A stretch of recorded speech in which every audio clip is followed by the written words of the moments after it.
मित्रांनो, धुळ्याच्या rest house मध्ये रूम नंबर 102 मध्ये जालन्याच्या एका आमदाराच्या पीएकडे ज्यांच्या नावावर ती रूम होती त्या रूम मध्ये 1,84,00,00,000 रुपये सापडले होते.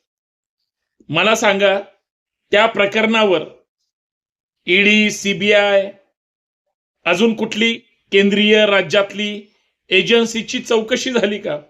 काय झालं त्या प्रकरणाचं? पुढे या प्रकरणाचा छडा कुणी लावला की नाही? कुठं याची साधी बातमी तरी आली का? नंतर लक्षात घ्या, मी तुम्हाला एक संदर्भ देतो.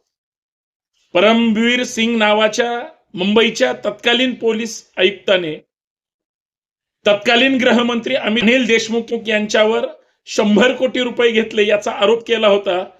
150 ईडीच्या त्या ठिकाणी धाडी पडल्या. मग या 1,84,00,000 रुपये तर प्रत्यक्षात सापडले होते. या प्रकरणाचा प्रत्यक्ष काही चौकशी, सुगावा, धाडी, नोटिसा असं काही ऐकण्यात आलं का? म्हणजे न्याय कसा वेगळा असतो, विरोधी पक्षाला वेगळा आणि सत्ताधाऱ्यांना वेगळा.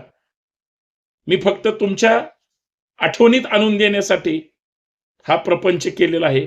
कारण घोळ कोट्यवधींचा आहे, फक्त तो सेटलमेंट आहे. आपला बाब्या आणि आपलंच कार्ट असलं की सगळं भूल जाव. खरं की नाही?